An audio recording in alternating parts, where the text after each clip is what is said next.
You are now tuned in to Respect the DJ's podcast.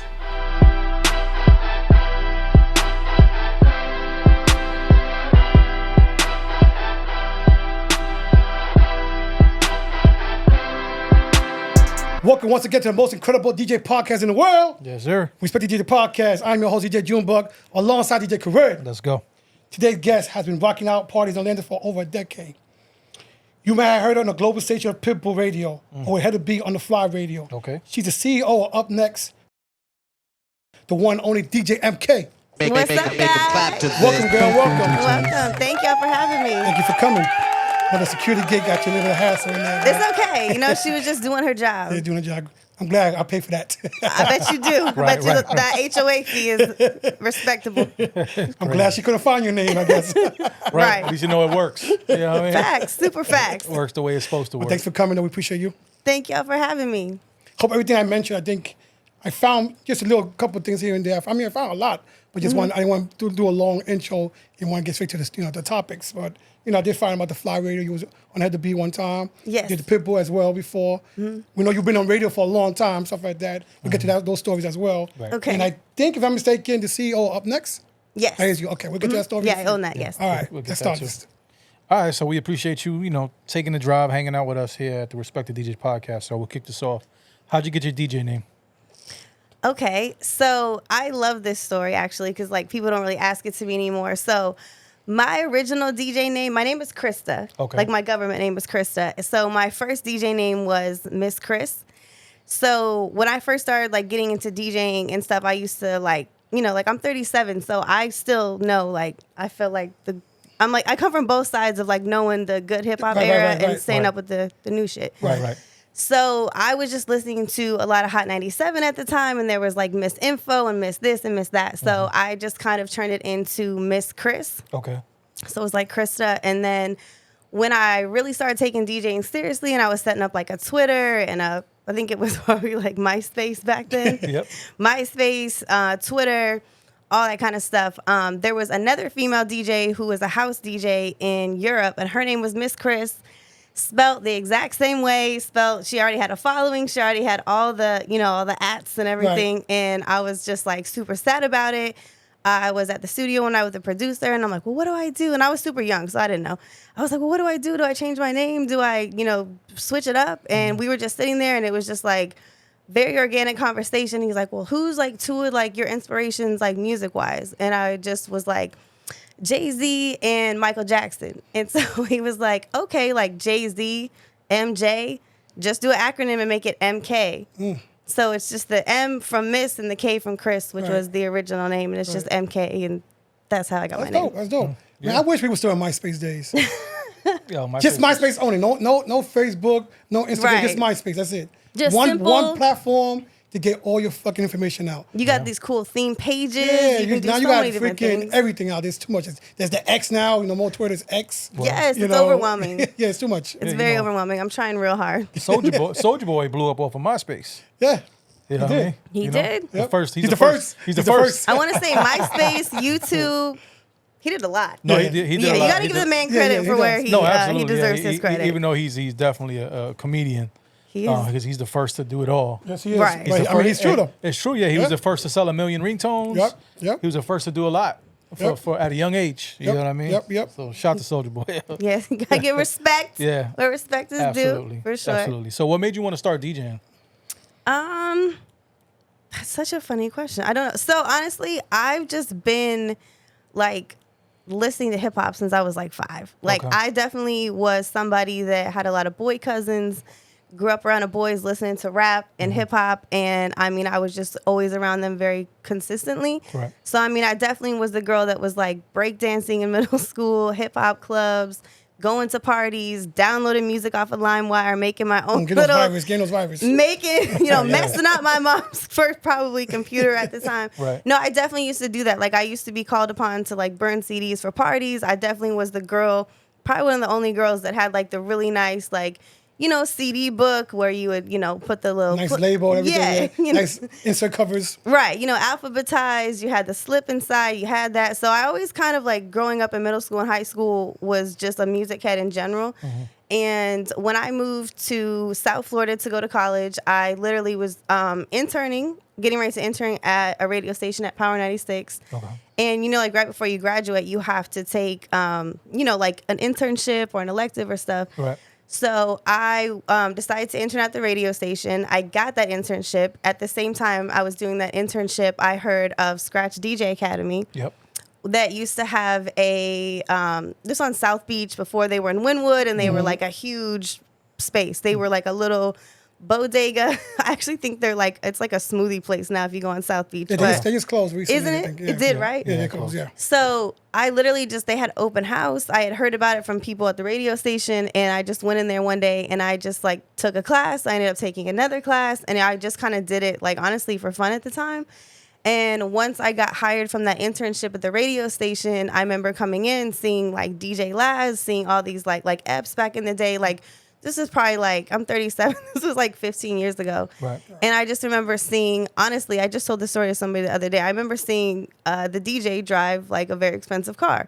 And I remember being like, yo, that's the DJ's car? Like you make money like that being a DJ? Like, I didn't understand that you could do this as like, you know, a business. Right. And this was like more than just like a craft or a hobby or like an instrument. So pretty much from going to Scratch and interning at the radio station and kind of seeing people do that on like, you know, like a high level, I've been locked in. You was and in. just, oh yeah. So you from Miami? I was sold. You from Miami originally? No, not originally. Oh, okay. No. So where you from? Originally, people always look at me sideways when I say this. So I actually grew up in like a small military town in Montana. Okay. My Military brat then? What do they call military brats? No. You hop around? I was You stood at one time in one area, or you jumped around? You traveled a lot? I definitely have traveled a lot. My family kind of ended up there. My mother and stepfather lived there. My mom's side of my family, my family was kind of all over at this point. Right. But that's where I grew up until probably I moved to Florida. And then I've been in Florida since I was like 18. So I've lived in Northern Florida, Miami, Orlando, back and forth. Okay. All over the state. All over the state. You said she's a Florida girl. So Florida, yeah. Definitely Florida. I definitely, I call Florida home at this rate, for sure. Right. I do too. I've been for 30 years. What else? Right. Yeah. Did anyone else mentor you besides you going to the Scratch Academy? Did anybody take you under their wing and give you some pointers, or? I mean, 100%. I will always give my mentor flowers to DJ D Strong. Okay. I had been around a lot of other DJs in Miami as far as just like showing love, being at the radio station, but it wasn't until I moved up here to Orlando, started working at 102J'S before it flipped to be a pop station. Yeah. Right. I met him there, and then we also began working together at 104.5 The Beat, which is iHeartRadio. Right. I was there from, I don't know, like 6 to 8 years. I feel like I was there for so long, but definitely I was in the very beginning of that station launching, and he's family to me. He is a brother. He's a family. He's somebody that I can honestly say I would not be as established or as knowledgeable or as just as strong, as strong of a DJ. Right. If I didn't have him as a mentor to not only show me how to be a better DJ, to DJ on the radio, how to be a personality, and really just how to kind of carry myself and handle business as a DJ. Right, the business side of DJing. Yeah, the business for sure. And just to be respected, not only as a DJ, but as a female DJ. And then as a white woman working in urban radio, you know, you got to really stand on business. Yeah. Right. And he taught me a lot and still continues to be a big brother to me. So that's definitely my dog. Shout out to DJ D Strong. Shout out to D Strong. D Strong, I see you, boy. Did he ever tell you any of his intern stories? I'm not sure. Do you know one? I'm not sure. I know that he's done a lot of stuff. Yeah, he He was an intern also, like a lot of people here, you know, that are on radio now here in Orlando. But yeah, he's definitely putting his time and putting his work, you know, station-wise, you know what I mean, and club-wise. I get all across, you know what I mean? He's definitely done a lot repping Orlando and the city. So shout out to D Strong. Yeah, for sure. definitely shout out to D Strong. I think there's a lot of people in Orlando that you look at and they're very successful now. They've ended up with certain opportunities, and a lot of them that I know personally, they would not have been put in position had he have not vouched for them to be in position. So he definitely is a good person for showing love to a lot of other DJs. I can definitely say, living in South Florida now, being in a bigger city, I'm sure you know from being in New York, it's crabs in a bucket. It's dog. It's everybody for themselves. You know, one thing that I do love about Orlando is people do show more love to DJs. They do collaborate more. They do have more of like a scene of like, showing More, love more to of a each family, other. more of a family. More family vibes for sure. Where, South Florida, you have community, but not really. Or at least I haven't found it yet. But Right. Yeah, I think it's Very grown. different. It's grown to that here in Orlando because it wasn't like that In the beginning. in the beginning. I can see that. Me and the old guy over here. Classic. I ain't old. I'm classic. I'm old. Yeah, but we've been here. We've been here since the early '90s, and we started kind of. I guess we could say we started the culture in Yeah, Orlando. we were part of it. Part of the beginning Yeah. of the culture Yeah. from Khaled, from Nasty, Caesar. There was only 6 DJs back then doing yeah. hip hop. Yeah, it Us was- three it and was- and Nasty Cali and Caesar. Yeah, it was. Yeah, I mean, there was hip hop. That was more of the Miami music, but Yeah, the like bass hip music, hop, the bass like music. the Wu Tang, the Black Moon, all that stuff. That was me, you, and I'm gonna shout out Jesse Jazz. Yeah, shout out to Jesse You know what I'm Jazz, for saying? sure. Us three, and also the Cali, Caesar, and Nasty. yeah, It was us 6. We did have, God always salute the OG disco. Yep. Sir Night Train, you know what I'm Yep, saying? yep. Clay D, all those cats back then, you know what I'm Yep. saying? But they ran a different lane, you know what I'm saying? Yeah. They ran that good Miami music. the bass music. bass yeah, music. Yeah. So we definitely seen a lot. Also, Orlando. Come up- Evolving in the DJ evolving. world, Right. yeah. yeah. Just and musically and just the clubs didn't want hip hop music downtown. Mm-hmm. Now every spot downtown Wants is- hip-hop. Wants hip hop. Well, just from what I know now, I feel like they're kind of getting back to not wanting it as prominently as it kind Yeah, of I don't think- had I taken don't- over for Well, a the hip hop while. right now is different from back then anyway. Absolutely. Facts, But very facts. I don't Very think- much facts. I don't think it's generating dollars like it was. I would say it's probably changed maybe since COVID. Yeah. I would Yeah, agree with 'cause that. Before that, yeah, it was making, Beecham had Friday and Saturday was hip hop. Mm-hmm. Now they want to change it. They want more of a top Top 40, 40, type crowd. But I just think too that with the way the hip hop music is, You have to go the other way. you have to go. Not even that, but I think they're not selling as much. The streams are down. Everything's down. People are looking for a different style of music. Different Culture. style music or going back to the old. Going back to the old music, yeah, because the older music is getting more streams than the newer music. Right. 100%. And I feel like, me living outside of Orlando this year is that I look at it and I realize this is such a tourist city. Yep. And I feel like when you kind of have more of that like open format, you play a little bit of everything, you're not eliminating people Right. to come out, where hip hop can be very niche, or certain clubs downtown, they can get a bad reputation for, it's like, oh, that's the ratchet club, that's the hood club, that's the whatever, which is they think that's people are gonna fight, Right. it's gonna be dangerous. Well, it's gonna happen no matter what. It's gonna happen no It matter can what, happen in any right. club. Exactly. Yeah. But Yeah. it does get a bad rap sometimes. But Right. I like seeing the diversity. No, for sure. We do too. I'm a hip hop head naturally, but right. I like expanding my DJ palette these days for Of course, sure. of course. Yeah, I like to play weird stuff. What do you like to play? Either that I haven't heard in a while, Yeah. Mm-hmm. or just trying something new, just to see what happens. You know what I mean? And 100%. Yeah. It's funny because I really have been into trying to learn Afro beats this year, and I love it. I love Afro beats. I Yeah. love it. I know they say like a lot of women love it because it's just just the feeling of it. But I'm trying to get more into house. I'm trying to get more into Afro beats and just kind of learning that. But living in Miami, it's like a different world. It's similar to New York, where it's like you can't just play hip hop. Right. Or Not you, no more. Not no more. Right. Yeah, Not no no, more. you definitely have to, like your old school and your like even like with the Latin music, you have to know the new shit, the old Right. shit, the remix shit. That I'm like, it's a whole Right. different. There's a lot of music. It's Yeah. a lot of music. I had another DJ explain it to me pretty much. A younger DJ tell me, say, hey, you got to figure with Spotify, Tidal, Apple Music, all these, and people creating their own playlists. Now it's like, okay, they may want to hear some 90s R&B, but then they want to hear some Afro beats, and then they want to go back to some 90s hip hop, and then maybe hear some 2000s T.I. or, you know what I'm saying? So it's like the way they build their playlists, that's kind of sort of how you have to DJ in the club now. I agree, and a lot of times you still have to play a lot of those like timeless songs, like Poison or Candy, or just like Right. the ones that get everybody. Like I actually just DJ'd a birthday party this past weekend. And the girl was like, "Yeah, I want 90s and 2000s, because that's what everyone wants. When you have your Right. birthday party, Right. I want the good hip hop, I want the 90s R&B and the 2000s hip hop and R&B." And then 2 days before the party, she's like, "Well, like my kids are gonna be there, my parents are coming, my grandparents are coming. Do you think we could do the popular stuff?"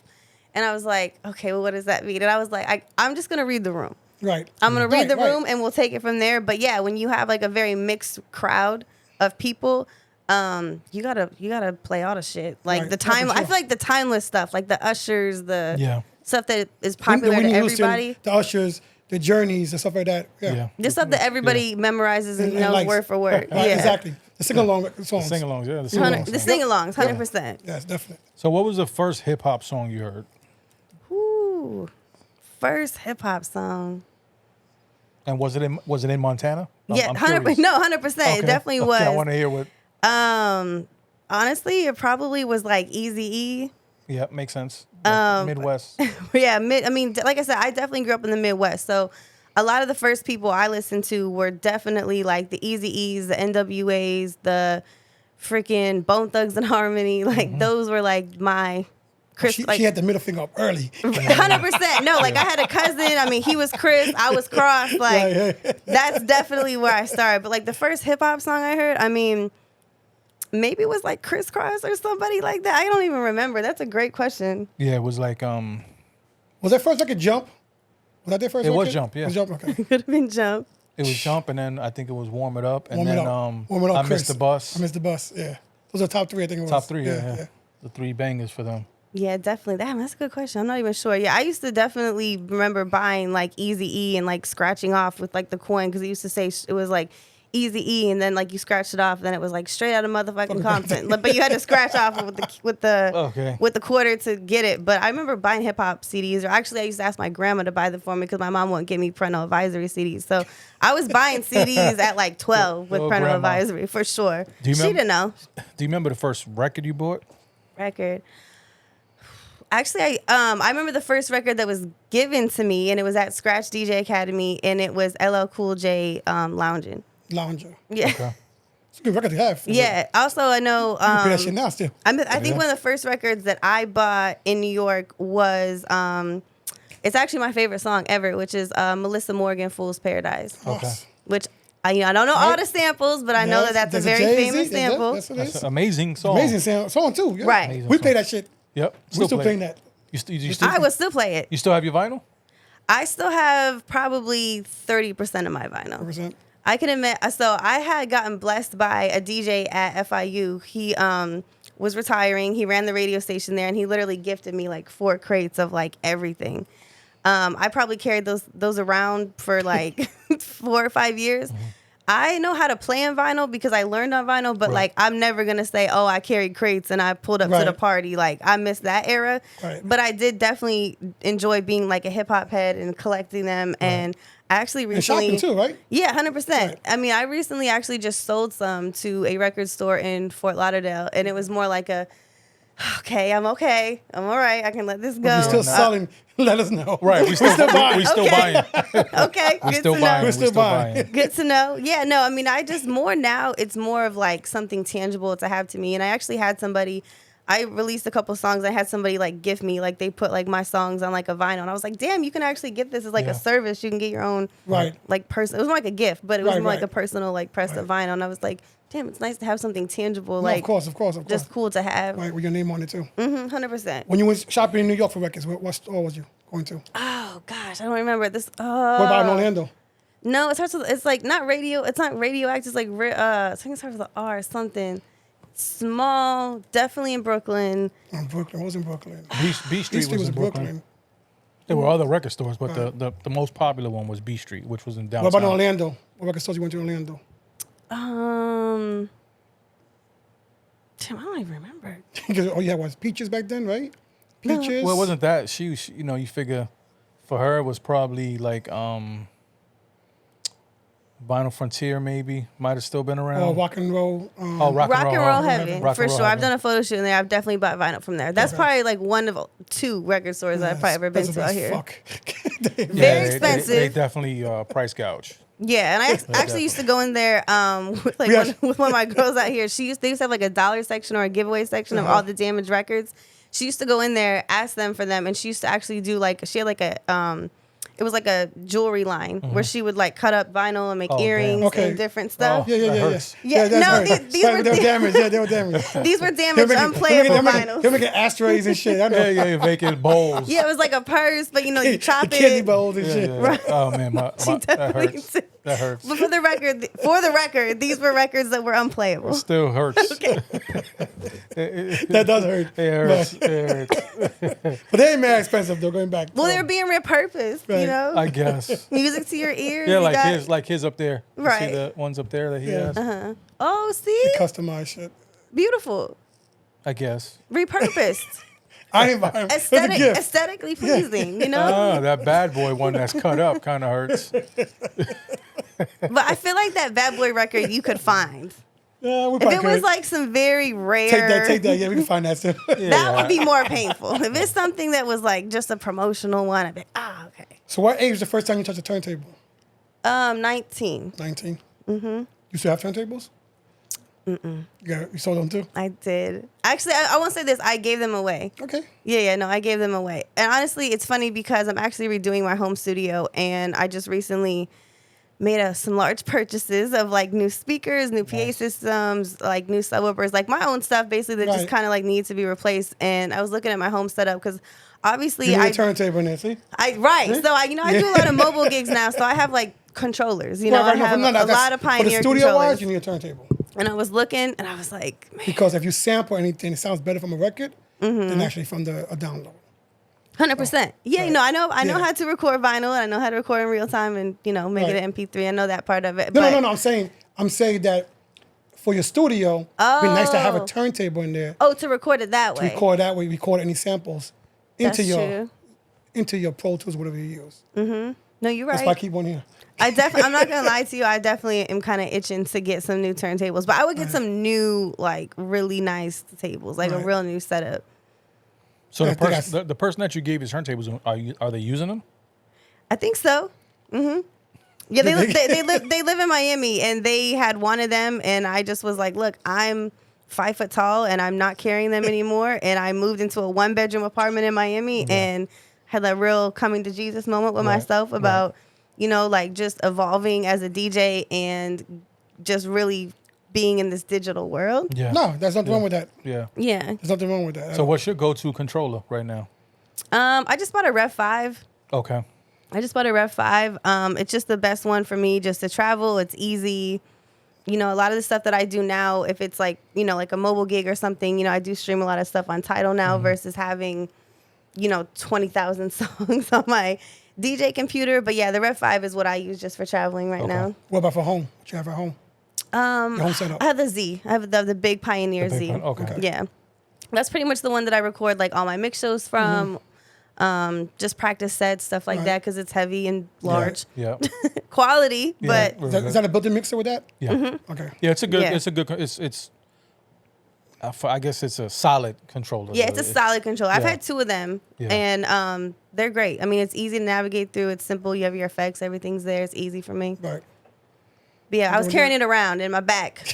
I definitely did not carry records, but I've carried some tables and some heavy controllers. And That's because that was like all metal. So that one. Yeah. Yes, I traveled with it one time on a plane, do a gig that was like unmissable because I just didn't. I had to, and I literally was like crying low key in my head. I was like, my shoulder's on fire. Yeah. So growing up, what kind of music was playing in your household? So my mom was super eclectic. I definitely say like in my house, my mom would play anything from. She was a very soft, gentle woman. No, I wouldn't say that. I would say she was very soft and loving in like the styles of music that she listened to. So I would say anything from like Whitney Houston to Janet Jackson to really soulful. Right. Bee Gees, stuff like that. Bee Gees. I mean, anything soul, R&B. I mean, Tracy Chapman was like her jam. All that girly, loving 80s stuff. It was definitely her music. vibe. Yeah, for Oh, sure. that's cool. Do you practice out? Do I practice? Yeah. And Yeah. do you how often or weekly?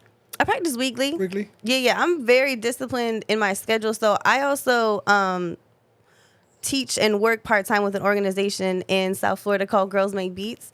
So Okay. it's a nonprofit that teaches girls 10 to 17 DJing, audio production, engineering, just the music business in general, honestly. Okay. So we have a lab in Fort Lauderdale that I'm at weekly. So, I mean, we Beautiful. were able to get a partnership with Carnival. So Carnival Okay. Cruise Lines, when they basically switch out their equipment, they donate it to our lab. Oh, nice. And so, yeah, we have Nice. a lot of stuff. We have even like controllers, we have CDJs, we have a whole bunch of stuff. So a lot of times what I do Great. That's great. is the weeks that I'm in the lab, which usually is Monday through Wednesday, when the days that I'm less likely to be out like gigging somewhere. Right. Yeah. I usually like come in before the students do, and I just usually like use that as like my practice time. And really, it's just me Great. learning all this stuff that we get donated, just so that I know how to like teach Teach it it. and download the drivers and stuff like that. But yeah, so usually Mondays and Wednesdays are kind of like my practice days. I don't really practice for, I would say, like gigs anymore. I more just make like really good, solid playlists. Right. But I really made this a goal this year. I was like, damn, you know, I've seen Questlove spin a couple times. I've seen Jazzy Jeff spin a couple times. And again, this is not take away nothing, but I've heard them play similar sets where I'm like, oh, he about to play this and he about to play like, Yeah. and these are more performance sets. Right. And so for Right. me, a lot of times I go into my sets and I just have really fire crates that I put together, but I don't have like, oh, well, let me play these 5 to 7 songs in order every time as like my performance and do that. So it's funny you say practice, because I literally like have been on my like writing list and I'm like, I need to start practicing putting these records and playing them consistently together to be more of like a performance, because I know that it gets the people going. of You course, know, yeah, like of course. And a lot of times when you have those sets, and if you play them at every city, then people want you to play those songs in that order, because then you get known for those sets. So sets, right. You know what I mean? So it's not a bad thing. It's definitely I think it's a good thing if you have a solid set that, you know, no matter where you go, it's gonna work. It's gonna work. It's gonna go well. You know what I mean? So I think we all have something that we know that we kind of put together. yeah. And you know, wherever you play it, and how you play it, it's gonna work. You know what I mean? 100%. And those are definitely I would say, like, for me right now, like assessing where I'm at as a DJ is, those are my areas of opportunity. Right. Sometimes I just get lucky and I just get them and they're in there, and I can just, whatever I drop next, they're in it. Right. Right. But then there's other times where like, I'm like, fuck, if I just had like 3 to 4 more songs, I could keep this going and transition into Right. my next vibe. Right. So practice-wise, that's definitely something that I'm working on, is being intentional about how I put things in Okay. order, for sure. Yeah. Yeah. You just You guys reminding me to practice. just practice. We practice on Practice. If I had a on vibe like Thursdays. this, I was gonna say, if I had a vibe like this, I definitely would be in here and like this man Believe me, cave I'm not vibe. even here. Really? I'm on that. Okay. Yeah. Stuff like that. Working. So with the collaboration with Carnival, do any one of your students or anything like that ever get hired for Carnival, or? Not yet. We're working on some stuff with them. I believe with Carnival, you have to be 18 or Right. 21 to Probably because of the to liquor and DJ. things Yeah, like to that, DJ on the ships. And I think DJ Irie is in charge of the DJs for the Carnival.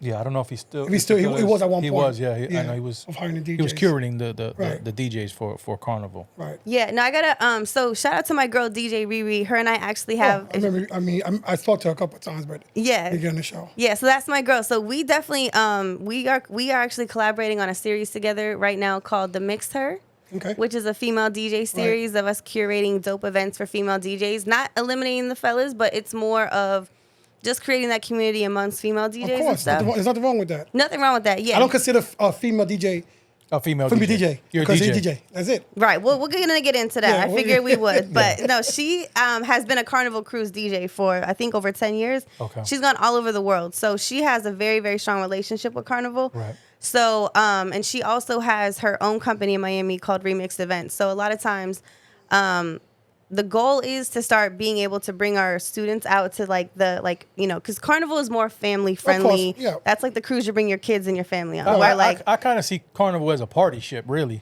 it is a party ship. You're getting a but- slide on board for sure. But more of electric slide versus like the 21 and up cruise ships that are Right. like party cruises for adults. It's more like you got the family vibes, and then you also got like the turn up vibes. Right. But she has been I don't know if you guys are familiar with DJ Atomic, but he's like the DJ supervisor over Carnival in South Florida. Okay. So he basically, part of his job is to literally go through all the inventory of everything that they have. Wow. And so when they decided to do the partnership with us, I mean, we took a tour of their warehouse, and it's like the land of misfit DJ toys. It's like you're walking in this like warehouse of just the Home Depot of mixers and controllers and PA systems and all this stuff. And through her relationship of going in there and working with them, like she curates like their playlist, like they have their own Carnival playlist that she curates. She does a lot of stuff with them as far as like inventorying all that so that we get the donations.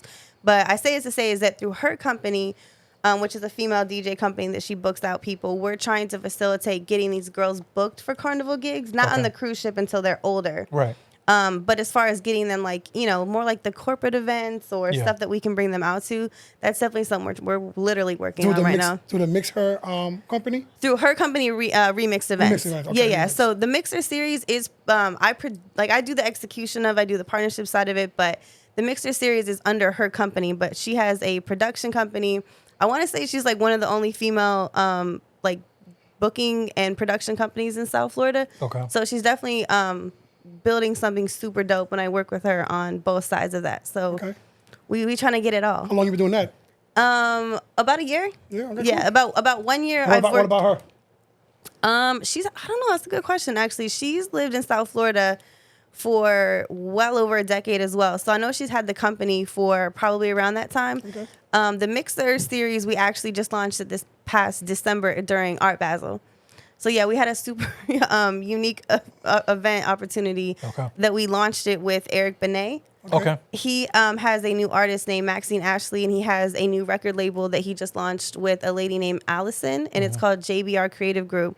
So we had just kind of like on a one-off, we're like, hey, we're gonna like do female DJ dinner during Basel. We're gonna do a launch event, and then the label came in and they were like, hey, we have a budget. We have this girl. We're looking to run her around the city while she's in town. Right. She's Eric Benet's artist, and you know she's coming up under him, and he's co-signing her and all the things. Right. So they ended up actually sponsoring our launch event, Nice. and then they just brought her out, and you know we brought out the DJs, we brought out some liquor sponsors, did some stuff, some dope stuff with it, but.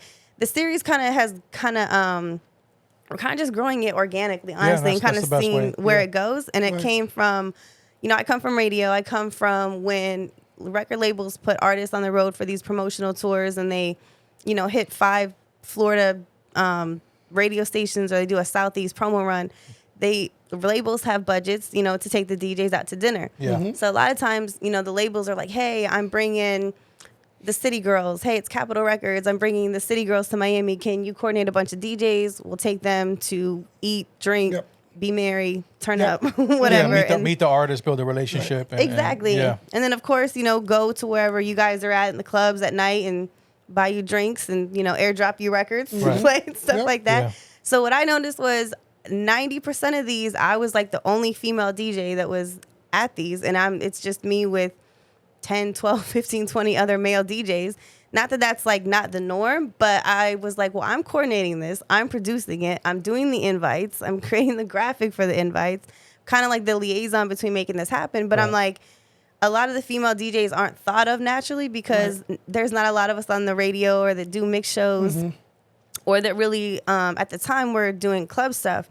So in Miami, where you have so many female DJs, almost like a lane for every female DJ, you have... You have a whole bunch. I mean, there's one female, not to cut you off, DJ Ilset. I hear her every Saturday. She's with DJ Laz every Saturday morning. Okay. When I'm driving, I put her on. Yep. Oh, yeah, on Sirius. Yeah, on People Station, Yeah, but that's to the point, like Ilset would be like, she's like in like she mainly does a lot of like Latin, Spanish, all of that. All of the Latin scene, that's her. You have your house female DJs, you have your hip hop, you have your everything in between. But yeah, there's scenes for female DJs, so I'm looking at them like, female DJs here are very prominent. There's a lot of them. It's kind of like a tropical Vegas, There's performing. There's a lot. Where here it's like you have some, but not as many. Right. I mean, in Orlando, there's probably 7 or 8 I could think of. Same. We done had 3 probably on the show already. Yeah. Stuff like that. probably like 7 or 8. Like I said, we had 3 of it in the show. And honestly, tell you, like I said, we don't consider a female DJ a female DJ. We're a DJ no matter what. That's why we look at it. It's a DJ. Yeah. There's a respect on that. There's now the female DJs that are actually doing it for the makeup and the pretty.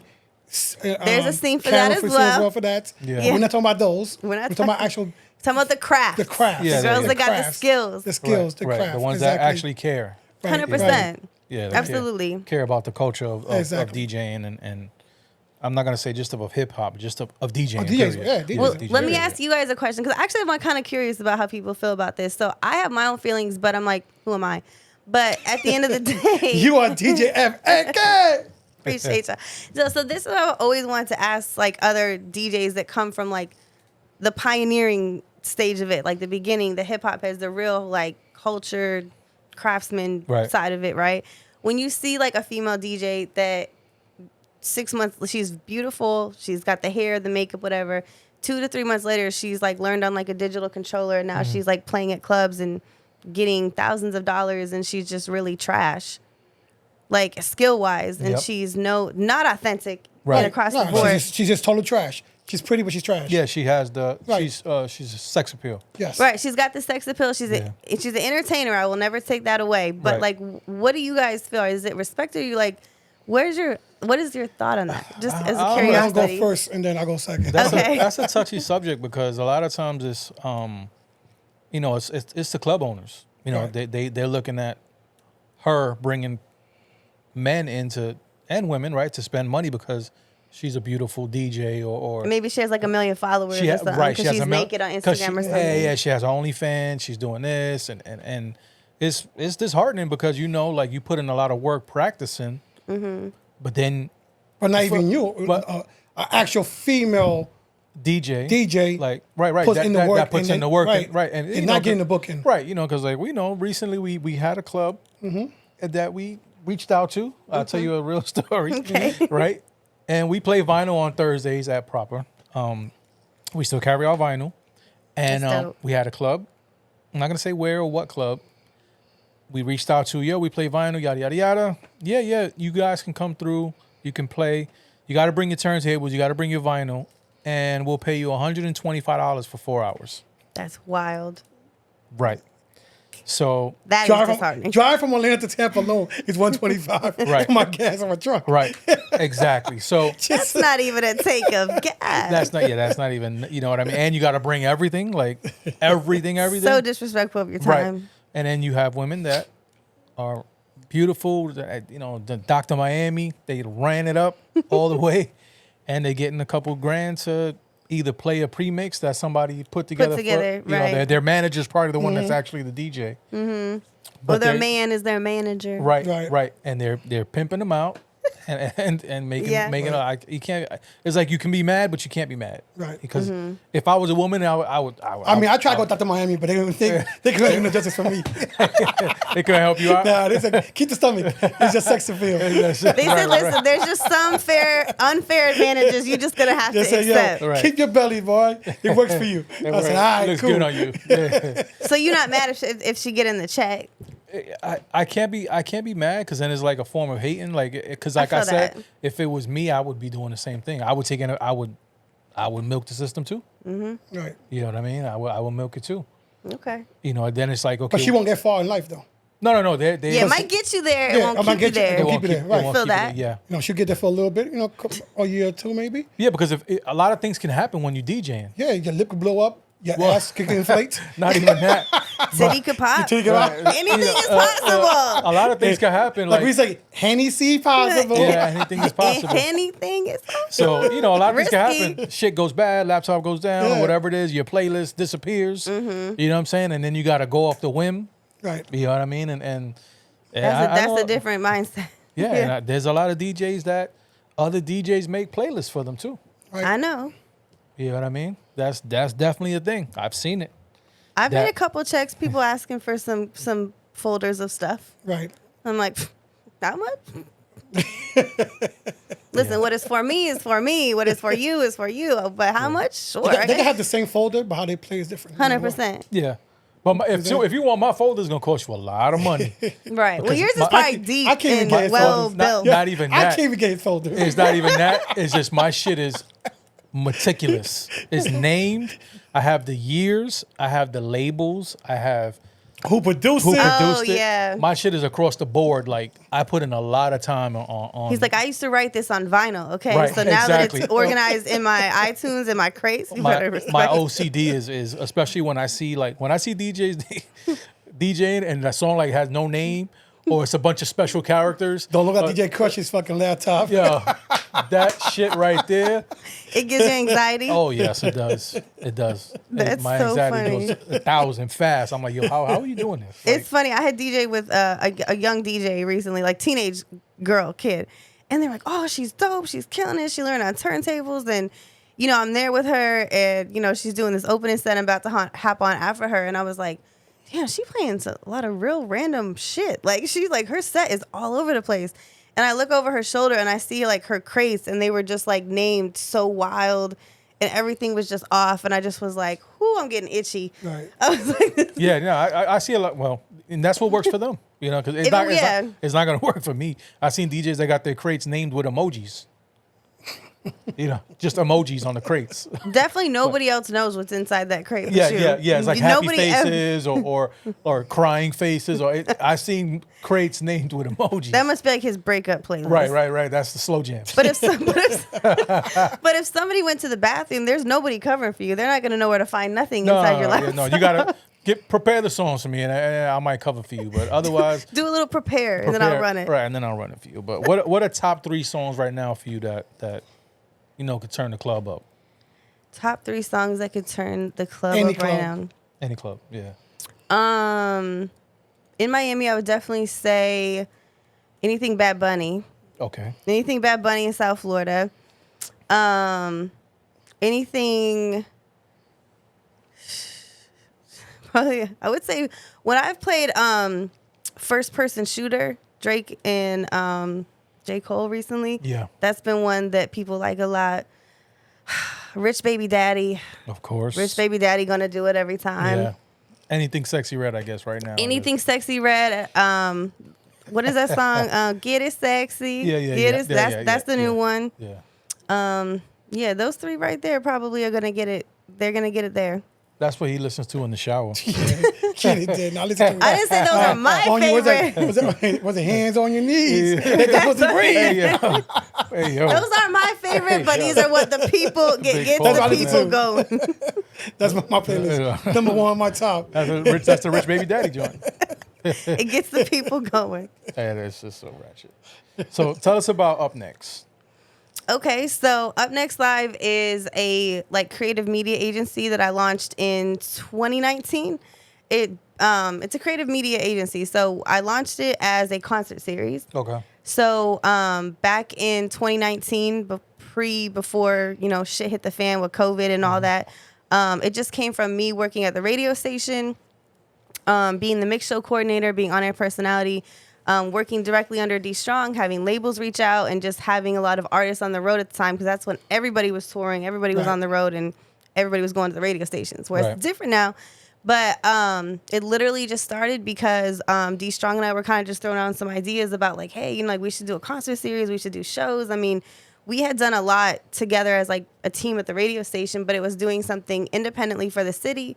And it was just hey, let's do something that is that up next space. Mm-hmm. And essentially, we launched it with Tyler Yahweh and Doja Cat. Yeah, shout out to Tyler. He's from Orlando. Yeah, he's from Orlando. Yep.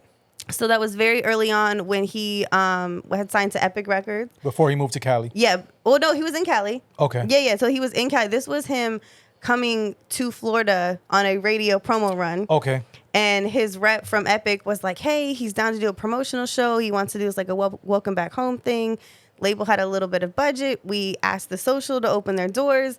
We pulled that off in 12 days. Right. We were oh shit, we might have something here. Right. And then we moved on, and RCA reached out with Doja Cat when she was on the road promoting the record Juicy. Yep. And I saw an email, and it was hey, she's available for promotional shows, all the things. And I was like, shit, how much? Yeah. And we paid $2,500 for her that we paid to the label months later. But we did it. Same thing. We announced it and sold out the social in like 10 days. And then we moved it over to Beecham. Probably had close to 900 people. That's when she was huge on YouTube. She was dressing like a cow, doing a whole lot of shit. But it was so organic. Like we had an all-female lineup, female hosts, female openers, everything like that. After that, we did Tusi, which is, with the baby and all the people. We did a first headlining show for Tusi. We did Raw Wave's first headlining show, which was a voter rally event that we did in 2020 on an initiative I created with my team that was called One Voice, One Vote. Okay. So he had his tour canceled, obviously, because of COVID. And his team was literally like, hey, he's still willing to do da-da-da-da-da. This is the price. You know anybody that's down? I had a promotional company out of Tampa at the time that was just doing a lot of their promo run stuff. He was like, hey, I got a headlining opportunity for Raw Wave. You got this concert series. He's up next. His tour got canceled. He's willing to give you his first headlining show. You can produce it with your team. This is what that will entail. Right. And it was straight out of COVID. Like to this day, I'm pretty positive we were like one of the first concerts in the country to do. I think, well, we never shut down to an extent. Yeah. It was like brief. Very-ish. Very brief. Yeah, brief. Very maybe a month or two. Orlando shut down. I think maybe 3 weweeks. Yeah, 3 weeks of actual in the they house. shut down, and then we were back wide open. That's why a lot of people came here into Texas. 100%. Yeah, 100%. And it was when a lot of people were like moving here because they still wanted to work, and we stayed open. And because Texas never closed, like they didn't close shit. We closed for a little brief. Yeah, I think like 3 weeks. Kinda brief, and then a lot of everybody went working remote. And then they moved down here. 100%. And I mean, for us, like I knew that we were gonna look crazy doing this show, and that's why to be honest with you, I was like, we'll do it if we can put initiative behind it. Yeah. Because this is either gonna go one of two ways. People are gonna be like, y'all are fucking crazy for trying to bring together a concert of people outside. Soon as we are outside again, since shit's announced to be outside. Yeah. And we took that risk, and it was wildly successful, and we did his freaking first headlining show. And it was crazy. It was definitely a crazy experience. Dope. And then where was that at? The fairgrounds.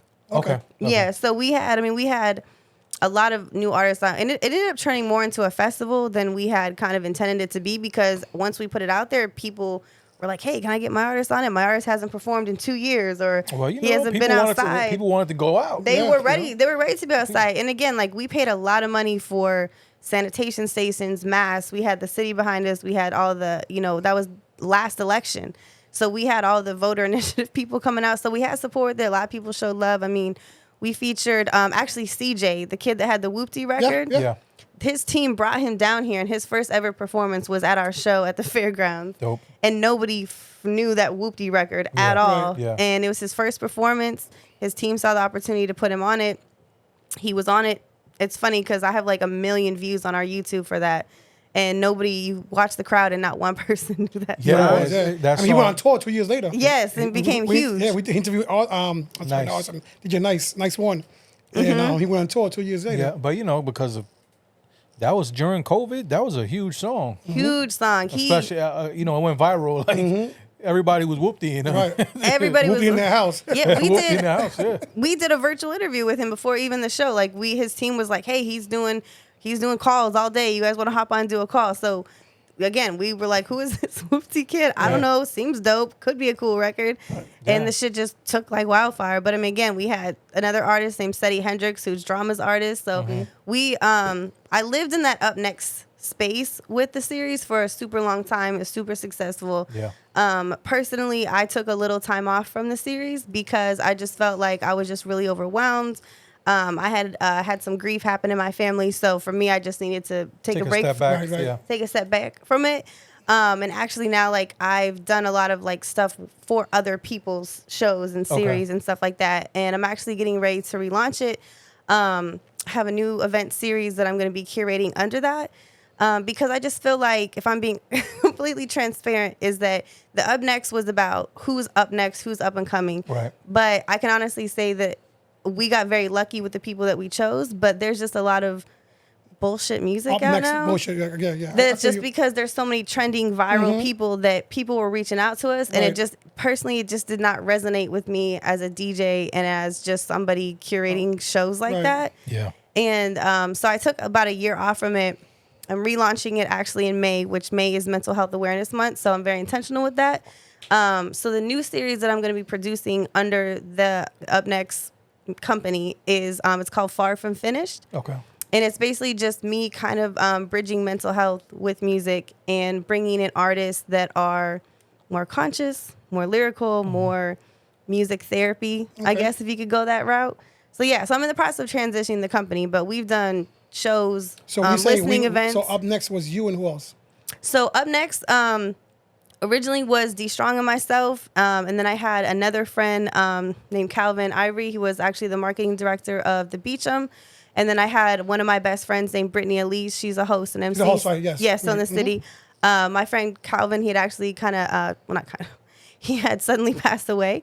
Sorry to hear that. So, Brittany had taken on a lot of like the marketing stuff of it.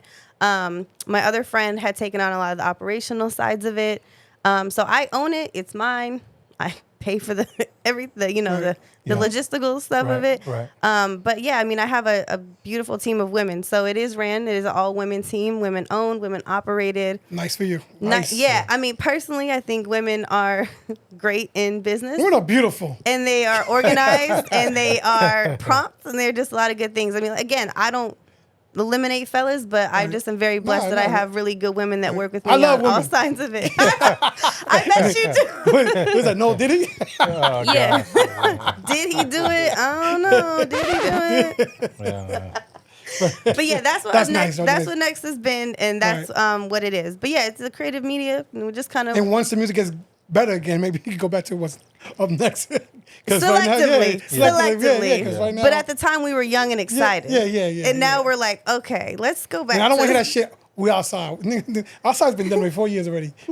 We've been outside. We've been outside. Yeah. Okay, and again, I'm getting older, and I feel like at some point, even though I'm a DJ and I play music for other people for a living, I still have to have some integrity about the way that I operate my own shit. Right. Because I want people to feel good about an experience they had, not course. felt like, damn, that shit was dope, kind of dangerous, Right. low key lit, but Right. Well, listen, Yeah. you rated dangerous. You did a fucking concert in COVID. COVID. it don't get more wild than that. Exactly. Oh, crazier than that. Literally during the peak of COVID, too. When I look back on it now, I was actually watching a recap video of it the other day because the election is coming back up, and I'm like, damn. I was like, oh yeah, I did a voter initiative, and I'm showing the recap video to somebody, and I'm looking at it, and I'm like, fuck, what were we Fucking thinking? wild, yeah. What were we thinking? Everybody had on masks and shit. Fuck no. no. It was Florida. No, nobody had a mask. No, I mean, you we- probably one out of every 20 people probably had a mask on. No. It was Facts. that. But to the point, we did provide masks, sanitary, all the things. Sanitizer, yeah. But did people wear it? No, we were outside. Yeah. Not outside in that. We were outside Right. at the fairgrounds. Yeah. Still dangerous, low key, but nobody, You was, to my you knowledge, was outside. It's like the airport. Please stand 6 feet away. Yeah. But you're in the plane. You're next to the fucking motherfucker. Sitting next to somebody. it was giving that. It was giving that. And again, like we had 5,000 people at like a $10,000 or 10,000 capacity space. Yeah. That doesn't eliminate, that many people, but it did make us feel a little better about what we were doing at the Yeah. time, to be honest. All right. I guess we'll go with that. Yeah, okay. Please don't sue Yeah, me. we'll go with that. Before we forget, go ahead. Right. Give her that bag next to you, tomorrow. Yeah. Give us back. I got a little gift for you. Oh, for real? Oh my gosh. Thank y'all so much. Little something. Thank you. You can open it if you want. No, I'll keep it classy. I'll take it. That's love. Thank y'all No, so thank much. you for coming. Yeah, thank you for spending some time with us. I love talking about DJing. It's my favorite thing to do. That's our favorite thing to do. Talk shit about DJs. Right, Nah, we don't talk shit about DJs. Talk shit with DJs. Talk shit with Or DJs, both. right. I like talking shit. Yeah, we talk shit, we tell them to their face. Exactly, Yeah, it is what it is. exactly. That's the best Exactly. way. I love that for y'all. Yeah. So Definite. tell us about G&B Girls Make Beats. You were talking about Oh, earlier. Girls Make Beats? Okay, yeah. So Girls Make Beats, it's a super dope organization. It's founded by a lady named Tiffany. She actually lives in LA now, but she started the program about 10 years ago. She's a music producer. She's worked with, I don't want to give out her whole roster, but I know she's worked with like like Pitbull, Ross, French Montana. Like she was engineering a lot for a lot of people in South Florida. She started an organization really just to provide like a safe space for like young girls as far as like being music producers. Okay. And then they've incorporated DJing into it, and then now engineering. And now it's more of, it is, but it isn't limited to. It's really just like a program for young girls, really worldwide, to learn how to produce, how to make beats, how to DJ. Like we've taken them to like the Latin Music Awards. We've taken them out to like different. We actually were at Flow Rider Studio last week. We did a studio tour with all our kids. The dope thing about the program is, I'm gonna definitely plug it here, is it's called Girls Make Beats. I work with the South Florida chapter. So there's one in LA now where Tiffany lives. Okay. There's one in Atlanta. They just did something with Amazon Music and studios or at Amazon in Brooklyn at a space that they have. Okay. And then I work directly with Stitches, who is she's radio personality for iHeart. She's an artist, musician. She's also the chapter head, so she does the events. She runs the South Florida chapter. I work with her as like the studio manager, the instructor, helper of all things, pretty much. But yeah, like our goal is to, I know like some of the statistics that they use when they share information about the program is that I believe it's like worldwide, there's only like 3 to 6% of producers, established producers, I would say professional music producers are females. Are females. Yeah, so their goal is to definitely just provide a space for young girls to explore DJing. Something that I had to kind of adjust to when I first started working with the program is, when you go to Scratch DJ Academy, I mean, it's like a gym for DJs, right? So it's like, you can do the 101 class, you can do the Scratch class, you can do the 101, 102, 103, 105, right? You can do, they have so many they have a really advanced curriculum. Okay. Where the way that this program is designed at this time is it's really to allow like young girls to explore music and DJing and what music production is all about. So there's some girls that come into the program because it is scholarship based, so it's 100% free for the girls to be a part of it. They do come in on a scholarship. So once like they're, they see something, their mom reaches out and they're like, hey, I want to, I see you guys have a DJ class coming up, or you have a music production class coming up. How it works is like the parent would submit a request. The program director would do an interview with the girl to make sure she's, somewhat musically inclined, or like what her interest is to see if she's a good fit for the program. Once they redeem a scholarship, the girls can come in and they can pretty much take whatever class we have available at the time. So what's the age group? 10 to 17. Okay. I've taught some 7-year-olds. I did some virtual stuff, and we were teaching Serato Play for a while, and it was virtual, and I had girls all over the country that were trying to virtually learn Serato Play, and it was like the hardest thing I can imagine I've ever done in my entire life. One, because all the language of Serato and DJing to them is already new, as well as they're learning a software program and they're not learning touching anything. Right. It was super, super hard. So just based off of a lot of like girls' attention spans, they try to focus more on like 10 and up, just because they're just a little bit more mature, able to kind of comprehend it. Because I mean, most 10-year-olds aren't like, oh, I want to be a DJ, if they don't really have a passion, or they don't know, or they don't know somebody. Like one of my students, like her dad is like an old school reggae DJ, so she grew up, having parties in the backyard and seeing her dad DJ. But now she's like, I want to DJ, and her dad is like a full-time dad, and he works, and he's like, here's this program, let me take her to this, So the dope thing is that I enjoy about the program is you can take as many classes as we offer. Okay. You can come into the lab and get one-on-one mentorship with myself, DJ Riri. Shorty actually is an instructor for the class, for the program. There's other girl DJs that are part of it as well. And then a lot of times, like I said, we get them bookings, we get them gigs. We try to, place them appropriately with different events that they can get some shine, or that we can, get people on them. Like I took a student out to like the Miami-Dade women's, like, what are they? It's like the Miami-Dade like commissioners whole situation. I mean, they donated like on the spot to the program. They were like, this is dope. Like, let's bring them out, because these girls are like really, you see their confidence. It's confidence building. I know for girls that's super important. Yeah. And excuse me. Something that like, we do is it's like a continued education. So I would say it's similar to like a sorority, Okay. where the girls, once they come in and they're a part of the program, like they're part of our GMB squad. They're a family. Anytime we do something, you know, I know like for Women's Month, we got brought out to a lot of different things where, you know, it's like, hey, from 2 to 6, you know, we're bringing in our students to DJ, and the whole time, like the restaurant donates like a certain percentage of their sales, like back to the program. Nice. So they're getting a lot of support. You know, we try to take them out. You know, I will admit, you know, they don't get a bag every time they go out, but you know, it feels pretty good to hand a little But being girl. noticed is a bag itself. 100%, you know, and when there is budgets, and you know, it's nice to, you know, give that first girl her first little DJ envelope with some cash in it. Yeah. Put her little DJ name on that orange envelope. You know, you see her get it. It's like, oh man, I remember. That's beautiful, man. When I first got my first little check. Yeah. So I'm trying to teach them how to get the bag, essentially. Get the DJ bag. Yeah, that's important. It definitely is. Important. Otherwise, these clubs won't pay shit. Sure, don't let me start with that one. Yeah, definitely won't pay nothing. But how many radio stations have you been on? So I started at Power 96. I was with 102 JAMS. I was at 104.5. So I've worked with Beasley, CBS, iHeart, and currently in South Florida, I do like guest mix shows for 103.5 The Beat. Okay. So maybe 4, but right now 3. Yeah. The three that came with a paycheck. Right. The one that is more of like a feature guest. Yeah. Yeah, those are cool too. Right. Yeah, 'Cause they are you're not cool. locked in. Right. And then she's been on Sirius Radio too. Right. Oh yeah. No, I've done Pitbull, and I've done Fly. Fly was actually really dope. I really enjoyed that. Yeah, I got to do a really cool set for them. So I was like, anytime you want to do more guest sets. I don't know. Heather B does it, but she's up all day and all night. Heather B. Oh yeah. She's at the morning show, the night show. She's a hustler. hustler. And then she cooks too. She cooks, yeah. She's definitely she's working. Yes. Yeah, you got to have 100 hustlers in this business. Yeah. Yes, you do. So, a question here. What are your thoughts about DJs banning artists who are convicted of sex crimes? Oh my gosh, I was just having this conversation with somebody. I feel like it's subjective, right?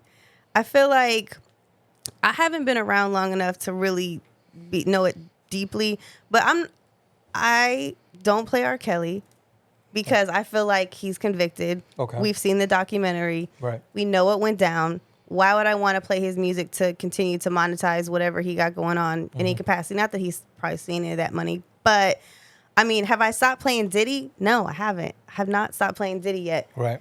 I mean, Is that even possible? Is it possible? It's a lot of records. I don't know. Yeah. I mean, it's hard for me. Because you're not, see, on that Diddy portion, I'll give my opinion. Mm-hmm. I can't stop. You can't. Because.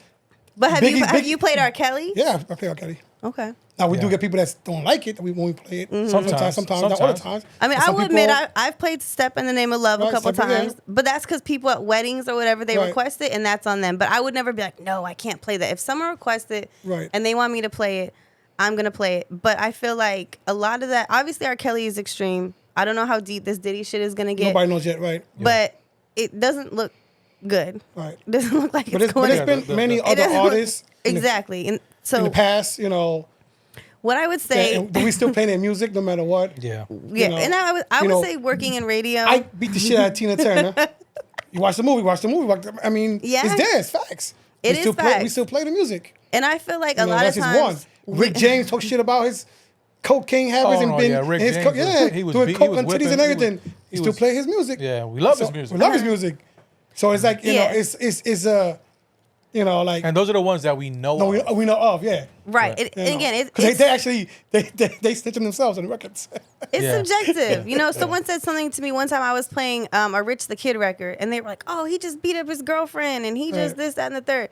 And here's the thing: is that it's like when you work in radio, you're there to do a job, and you're there to play music that is trending, popular, streaming, viral, all of the things.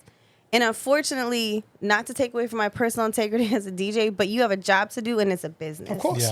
Of course. And good music and quality and what I like and what plays on the radio is very different. Right. And I think anybody that works in radio has their own vibe that they listen to. Mm-hmm. But you're going to play a lot of music on the radio because it's popular, not because it's good. So when it comes down to what people have done personally, I don't fucking know you. Right. I don't know you personally. I don't know what really happened. You know, there's so many things about celebrity culture that I feel like media makes it feel like it's our business to have an Well, opinion. of course. I mean, but think about back in the days when they tried to ban Chris Brown. Right. What certain people that, They tried to exactly. ban- they tried to ban. Shit. You can't ban fucking Chris Brown. Right. Yeah, and then They can dance in your living room. Yeah, he dance his It's ass just off. not gonna happen. Yeah, it's not But gonna then happen. You humanize it to where you're like, we don't know the whole At the story. moment, right? At the moment, you want to. We don't know what happened. We Right. don't know them. Our job is to play their music, not to be in their personal shit. And unfortunately, because they're so famous and popular, we feel entitled to know. Right. So it's subjective to Yeah, me. of course. And going back to the Diddy thing, yeah, we probably could ban Diddy, his albums or his songs, but you can't ban fucking Biggie. Fuck out of here. You crazy? It's not gonna happen. It's Yeah. too much. It's too much. It's not like you got didn't- Mary J. Blige. Yeah, you got Jodeci. You got Mariah Carey. You can't come and listen to so much. It's Yeah, not so- gonna happen. I mean, Yeah. like Mo Money, More Problems. I think I got grounded the first time I was dancing to Mo Money, More Problems. Like it will be. It's in my brain. Like Right. I'm not gonna let it go. Yeah, It's just- it's too much. And we don't know what's gonna happen. Like you said, it doesn't look good with the picture that they're painting, right? Right. It's been he's been going down for a while. I feel like it's been like this, like these like little clues and these little random things of things going on that you're like, something's about to happen. Yeah, it definitely sucks how the what I say is they convict you in the media Before you get. before you even get your chance in court or anything like that. The media already has you guilty. You know, what I mean, like you said, we don't know the whole story, right? Yeah, we know what everyone is saying, okay, but sometimes people have bad intentions. You know what I'm saying? They And- do. I mean, do I think it's unfortunate that somebody so wealthy, so established with such a huge music legacy Done some dumb shit. to do such dumb shit? Yeah. Yeah, absolutely. Ridiculous. How you can't get any richer or well known or established. Fucking bored. And it's just the thing that does hurt my heart just as like a music lover is that you see people's, because I'm still a fan first. You course. see people's legacies just be Yeah, destroyed. destroyed. Yeah. And the love that you have for them and like who this persona that you knew them as before you knew what happens in their real life, it sucks. It sucks because now you're like, fuck, now he's a shitty person. Now, Yeah, it feels like a terrible relationship. Like it broke up, like a bad breakup, Like a bad baby mama. like a bad baby mama. very, right? very bitter. Because Or you're baby like, daddy. you didn't have to be like that. It didn't have to go like this. Right. But we don't know. We don't know. We don't know We'll what kind see of karma that man got in his life. We'll see what Yep. happens. With that. If you could talk for any DJ, dead or alive, who would it be? If I could talk to any DJ, No, tall. Tour. Yeah, tall DJ for any artist. artist. any artist. Ooh, good question. Damn, that's a good question. I don't know. Nobody's ever asked me that before. If I could go on tour with any DJ, it probably would be TDE, Kendrick Lamar, his team, his people. He's been like one of my favorite artists for the past like decade, just genuinely as a human. And I just love his camp, his team. I love just The music, everything behind it. oh yeah, I love his whole person. I mean, him or J. Cole. I mean, anybody that's Right. Dreamville or TDE would be like, I would probably retire after that. But there's nothing else for me to check off the DJ box at Right, that right, point. right. That's on your bucket list. Yeah, That's something like that. definitely bucket list vibes. So if you could DJ any 3 events or festivals, what would they be? Ooh. I mean, Rolling Loud Okay. is, one of the biggest hip hop festivals that has ever happened in this age. Right. I would definitely say that one. I would say the Roots Picnic, the one that they do in Philly. Yeah, that was dope. Just because that is the East Coast rap and Right. hip hop is like Right. the most my favorite. One music fest in Atlanta I've always wanted to go to. Okay. It's a lot of like Southern R&B. Her, the artist, she actually did a festival called Lights Out Festival, and it was an all R&B festival. Dope. R&B definitely. I'm still a woman. I still love R&B more Yeah. than anything. I think I do too. So I don't Yeah. know. You know, and she does the new, old, and different. Yeah, So yeah. if I could do an R&B festival or tour, that shit would be dope. Have you been to DJ Fly Guy's event? Doo-wop? The Do It party, yes, I've been a few times. I That's our love guy. that party. Yeah, that's our guy. I Yes. love that party. Yeah, he's great people. Dope Yes. event too. I known him since he used to do Love Hate on Okay. South Beach like 10 years ago, and you'd be chilling in this tiny ass bar, and you'd be like, "Oh shit, there's Will Smith. Oh shit, there's freaking just Heat players and just what I'm saying, like Yeah. random people that would just come because this shit was just so dope." Nice. Yeah, shout to Fly Guy. Yeah, he's a super talented DJ. Yeah. When you go out to our other event, he does the crates one. the crates. Yeah. Oh yeah, that racket. Yeah. Yes, Yeah. I I think they haven't- both are rackets, I think. Yeah, they do it at Racket. Sometimes they do it at the Urban. But I don't know. They're taking that shit on tour. They've done it all over. Like that party is blown up. It's a great party. Yeah, now he's going on tour with Tank and for the I saw R&B, that. Yeah, so shout out to him. He's definitely doing his thing. Yeah, 100%. I just saw this Missy Elliott tour. Now pause. Now I Missy seen Elliott that. is one of my favorite humans ever in life. Ciara and Busta Rhymes. Yeah. So outside of the two fellas I mentioned, if I ended up on that tour as Yeah, Missy would probably, that would be legendary. It's probably gonna be because she knows how to put on the show. Yeah. So I'm sure that's gonna be amazing. To see her perform and be on I think they said it's her first major ever headlining tour. Headlining tour. Yeah, it is. Incredible. Well deserved. She don't need the overdue. money. She definitely No. don't need the money. But now she's so beautiful that it's like, let's see. Let's She's see like, let's try it. this feminine Missy. Let's I see see, this I see come out. Monica coming out. I see everybody Oh coming no, out. I see. She's gonna push numbers. Well, I know Because she's gonna it's have a her- lot of special guests. It's her, Timberland. Who else? Busta Rhymes, Ciara. and Ciara. Yeah. That's so legendary. So I'm for sure Timberland set. He's gonna have special guests come out. I see Nelly Furtado. You know what I mean? I see a Justin, lot. maybe.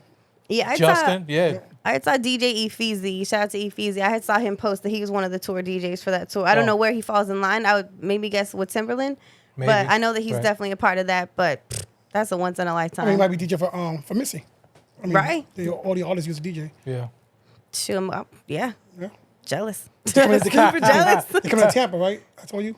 I think so. Tampa, They're coming to Tampa. Yeah. Yeah. I don't know. Listen, there's a lot of tickets that I would not justify paying that ticket price, but that is No, one. they definitely coming to Tampa. They're coming to Orlando. Yeah, I think I'm gonna get tickets for that, but I'm gonna have to drag the wife on that one. I'm gonna go with you. You gonna come? You gonna ride with us? I told you. I said no. I thought me and you were going. He's like, Okay. Yeah. wait, Wait, damn. thought we had a plan. We had a plan already. I sent you the invite, fucker. That's not gonna work out well. That's not gonna work out well for me. I sent you the invite, fucker. Yeah, yeah. Shit. We can go. She ain't send you the can, invite? You can meet us there. Is You your know what I wife mean? a Missy fan? Is she a hip hop No. person? She's She a is hip-hop person, she's a yeah. hip hop She person. loves- Okay. Yeah. Her favorite artist, DMX. Yeah. Famous Oh. And she can Okay. perform DMX in the club like Yeah. DMX. Yeah, she knows all the words, all the Good for songs. her. She embark. Yeah, she'll even bark. Yeah, right. So it's she a is. non-negotiable. She's going. Yeah, only because probably Because I'm not gonna go with him now. You can meet us there. Yeah. But I'm not saying nowhere near your ass. I just want to see Missy.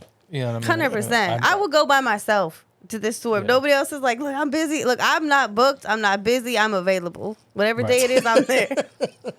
So we looking forward to that. Well, I'm looking forward to that. I'm At looking least. forward I to ain't it sending you too. no more concerts. Fuck you.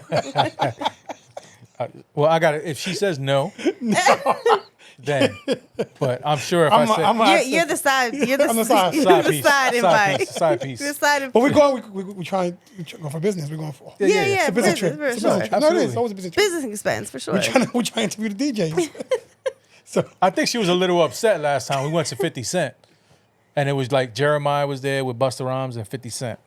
I got the side eye for that. She didn't come with me. It was just me, June, and Kay. You didn't invite her? I didn't invite her. I messed up on that one. I'll take the L on that for sure.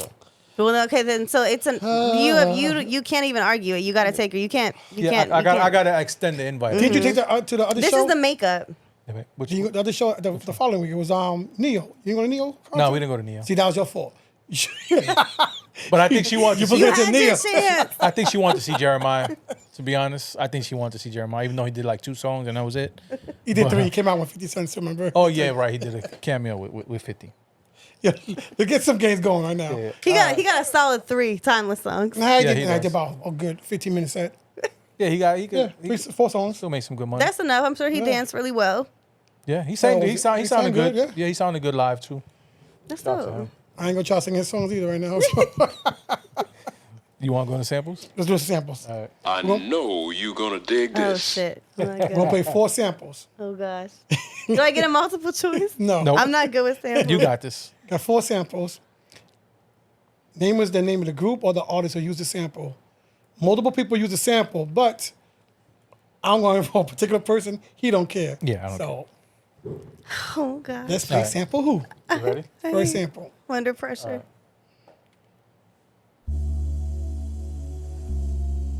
This is a sample. That's a the sample. sample. The boy you should know. Then I Okay. got you. Ghost Town DJ. Yeah. Yes, a but who sample. used it Who used it? recently? And sometimes it's someone recently, someone a couple years ago. Couple years, yeah. Or who used it afterwards? That you know of, that you can remember. Who's used that sample? Like a new artist. Yeah, you could go new artist. You talked about the person too. I Right. ain't think about that. Yeah. Secret Admirer? The who someone did there's a girl who I know remade it, but it's like she's like an independent artist. A new? I don't know. They're not a new not artist, a new but the artist? song is pretty new. The song was 2015 probably, 14, 15. Yeah, around there, but Still popular. you could play it. Still playing in the club. Yeah. I was trying to find a record last night. Any? Do you throw in the towel yet? There's no points. There's no point. It's bragging rights. That's it. No, maybe. I don't Shorty Wop got it now. I don't fuck with you. Alrighty. You got to know this. Oh, the Sierra? Yes. Oh, wow. I never listened to it like that. Yeah. That's why I said we just mentioned her name. Yeah. Wow. Because of the tour. You'll be listening to these when you get back in your car. You're like, I'm gonna listen to this song. Right. All right, let's go to the next one. This one might be a little bit difficult, but I think once the sample comes in, then you'll be able to maybe This to is figure also it a out. tricky one too. This is a tricky one. That's June Trump.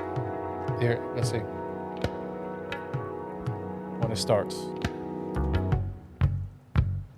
That's it. Come on. You didn't hear it there? The sample's actually before that. The sample. Sample's in the beginning, right in the beginning. Play it one more time.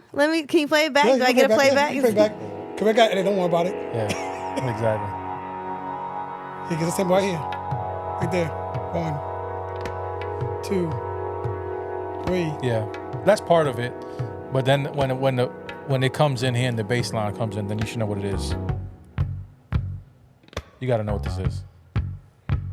Oh, Busta Rhymes? Okay. Okay, that's what you might think it is, Right. and you are right basically. But now it's a new song. But it's a new song now that you sampled that record. Maybe 6 months, 8 months old. No, this actually the remix just came out 3 months. 3 months The ago. Burner Boy? No. No. You got to know this song too. I'm sure you play this. The song that we actually. So see, this is the thing. Okay, I'm gonna tell you what. That sample, Busta Rhymes took it, right? Mm-hmm. Then Oh, Coil Ray. Okay. she took the Busta Rhymes sample, Right. right? Somebody else right now just took the actual original sample. Which is this Bia? one? No. No. You're You're getting hot. Yeah, you're getting hot. Like Nelly, but Right. not in here. She's a new female artist. I give you that.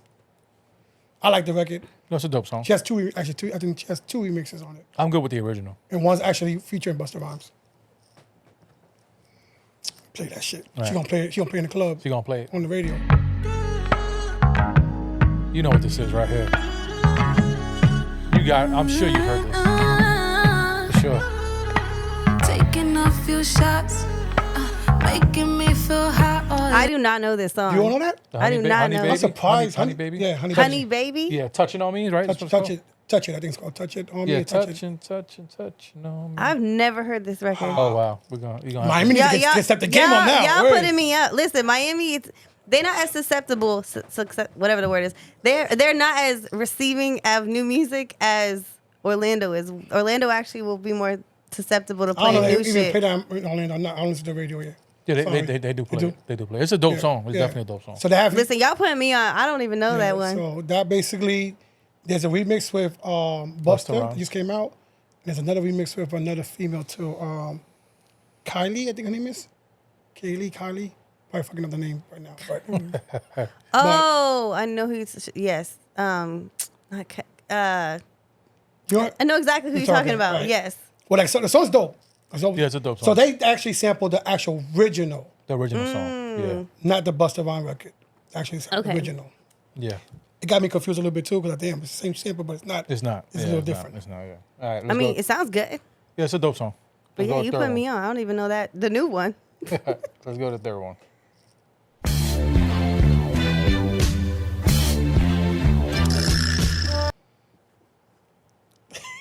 That was difficult. That one's difficult for sure. Try it one more time. I don't even have a guess right now.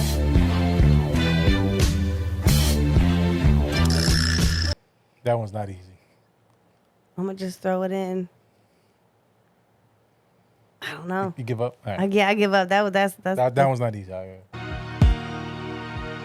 You know what this is? Right? Oh, welcome to New York. Went to Atlanta. Or welcome to Atlanta. Yeah. I was thinking about a remix already. Yeah. She was on the To New remix York, already. mother- Yeah, she really.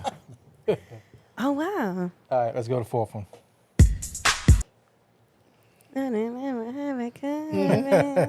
So who's Freak It. Yep. Yep. Yep.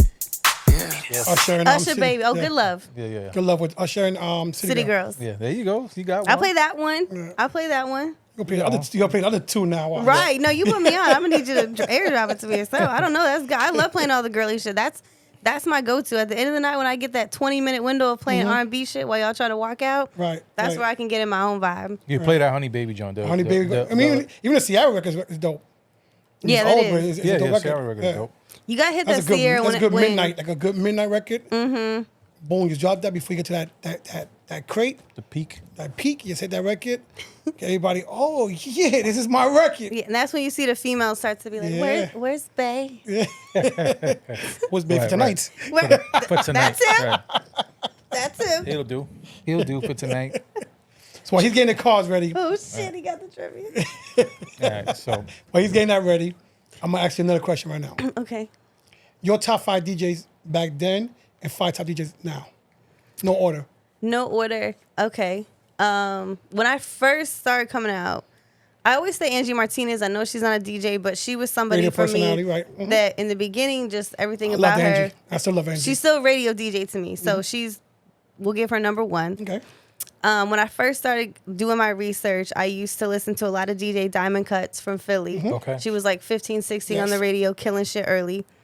I would definitely say, I definitely researched the Coco Chanels of the world, Yes. Spinderellas of the world, Yes. I like your back then so far. DJ Shorty. She scratch battle DJ. I used to funny thing is my first DJ name was like Shorty Doo-Wop back in the day. So when I met Shorty Doo-Wop at a kids event, I was like, I told my friend, I was like, remember when I wanted to call myself Shorty Doo-Wop? She's like, yes. I'm like, I met this DJ, girl with a girl named Shorty Doo-Wop. But yeah, no, DJ Shorty, like she was the first like girl that I saw really like get busy and be a turntablist. So I would say her. Okay. 'Cause I used to follow her and I met her at Scratch. Now it's hard because I feel like I like some of them for skill wise and I like some of them for just like their brand. Brand. I'm a big fan of the girl Vashti in New York. She's a music video director. She's a DJ. She curates a lot of dope shit. Let's see. DJ Charisma in LA. When I first started getting into radio, I used to tell people I was like the female her right. for sure. Are these female DJs or just No, whatever. DJ. Whatever. Oh, you okay. It don't matter. It's your list. Not my okay? list. It's your list. Okay, I was Like, going. his is I your was. list. I was going for. Okay, Right, my bad. I mean, Whatever, yeah, whatever you want. Yeah, it's- I it's was your list. females. Now, okay, DJ wise now, I was trying to see him so bad during Miami Music Week, but DJ Black Coffee. Oh yeah, dope. I think he's seen him before, right? He was supposed to be Yeah, at Live yeah. during Miami Music Week. He missed his flight and he rescheduled to like a Saturday, and I wasn't able to see him. But he definitely is up there. Black Coffee for sure.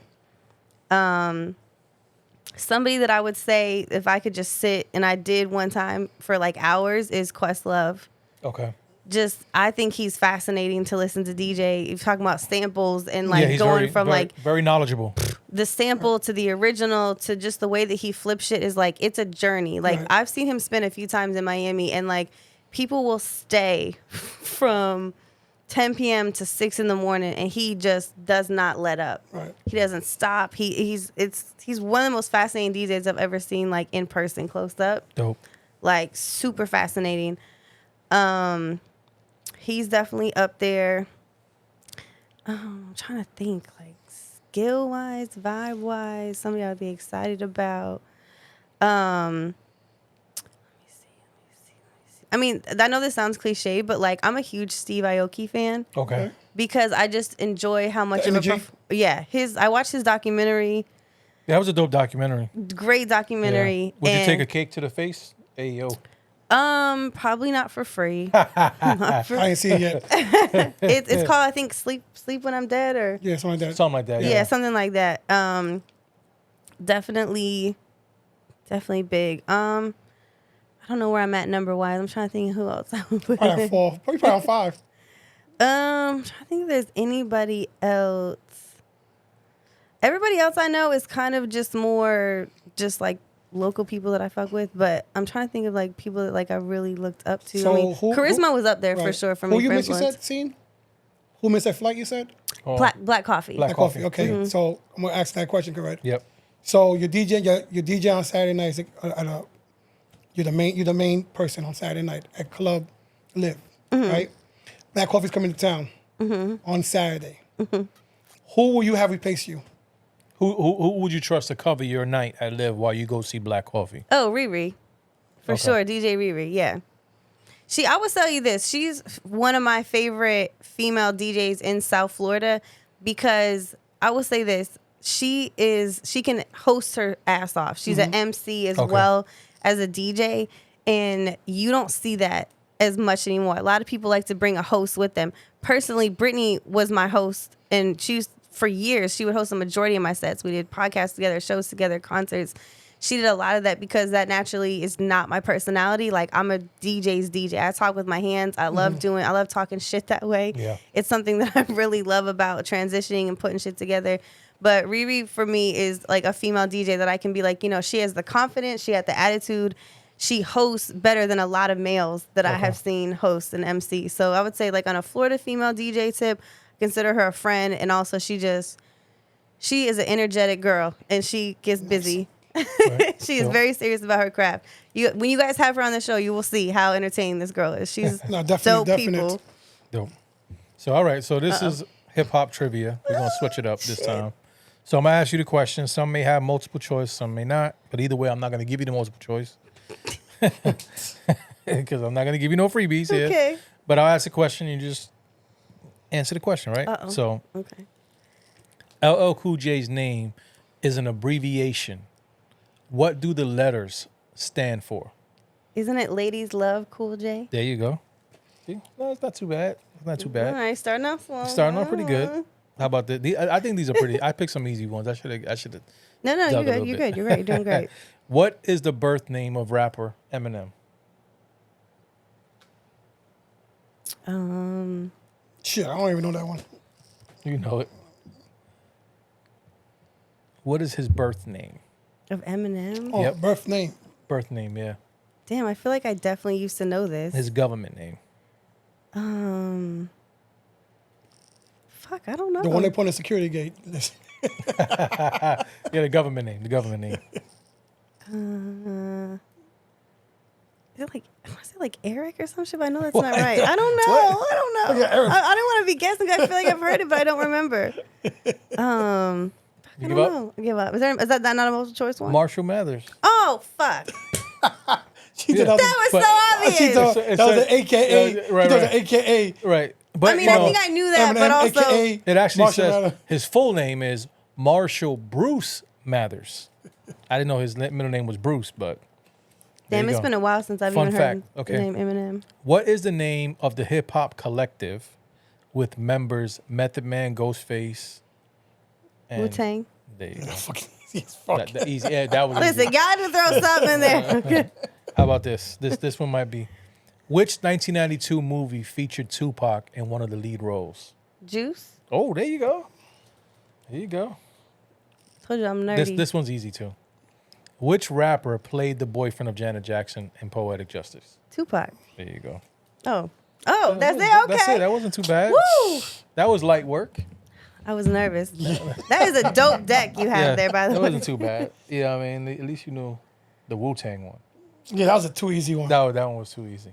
The if you would've known Eminem that- got one. The Eminem got on that one. It only got me because I'm like, damn, I haven't listened to Eminem. Like, it's funny because 8 Mile just came on Netflix recently, and I was like, damn, 8 Mile. It's a good movie. Great movie. Good movie. Right. Could watch it. Shit, I I definitely watched Right. it. I definitely. the movies I rewatch 8 Mile. I rewatch Hustle and Flow. Mm-hmm. You know, whoop that. Yeah. Whoop that trick. Whoop that trick. Trying to get the money for the rent. And then the 50 Cent one. Oh, Get Get Rich- Rich or Die. Yeah, Yeah, it's a oh, yeah, classic. Yeah, that's dope movie too. That was another one. The choice is yours. You get booked for the same day, same bag. A club party, a house party, a corporate party. What are you picking?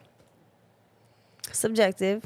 but I feel like it depended on what the corporate gig was. I work with Under Armour, so again, I'm at a stage in my DJ career personally where if there's a large brand attached to it and the brand equals dollars and the opportunity seems more valuable than me rocking the club, I'm gonna go get the bag. But it's the same bag though. Oh, The same bag. The equipment's already there. For all three, you Oh, get for all paid three. the same thing. Same bag. Equipment's Okay. already there for you. You're just showing up. With your You're just laptop. showing up.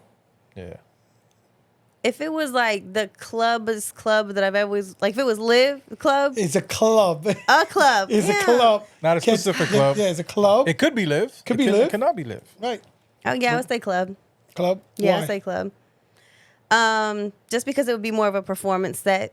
And I feel like a lot of times, like I said, I'm all about securing a bag, but a genuine performance set happens at the club for Okay. sure. Nothing wrong with that. Nothing wrong with that.